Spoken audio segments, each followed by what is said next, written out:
Seja bem-vindo ao meu canal. Espero que você se inscreva aí e possa estar participando aí desse canal conosco. Dessa vez eu vim falar aqui sobre a pulseirinha. Pulseirinha, né? Que nós usamos aí. E as crianças ficam com muita curiosidade, né? Ao ver várias cores e tal.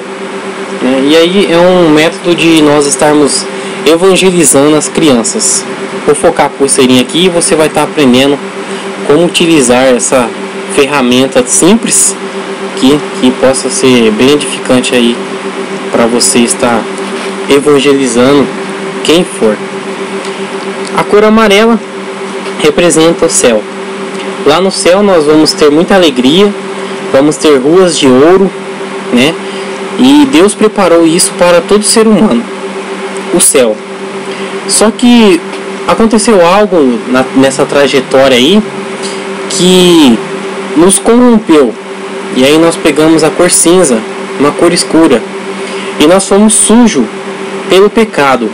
O pecado entrou na vida do homem, e aí através disso nós não podemos mais ir para o céu, porque nós estamos danificados, nós estamos sujos. É a cor cinza. Mas Deus, pela sua misericórdia, sua compaixão, mandou o seu único Filho, Jesus Cristo, para nos purificar de todo o pecado. E aí através do sangue precioso de Jesus Cristo, que é a cor vermelha, nós passamos a herdar a vida eterna, assim crendo em Cristo. E aí Cristo, através de seu sangue, nos fez puros. E aí nós ficamos purificados, ficamos branco, uma cor clara, limpa, representando aí a nossa vida santificada em Cristo. E Cristo nos deu uma ordem, enquanto nós estivermos aqui na terra, para nós estarmos crescendo como uma planta, que significa cor verde, e nós estarmos dando fruto, né, e nos alimentando, que é a palavra de Deus, a Bíblia, e orando constantemente, para que nós possamos estar crescendo, né, em sabedoria e em conhecimento de Deus. Amém?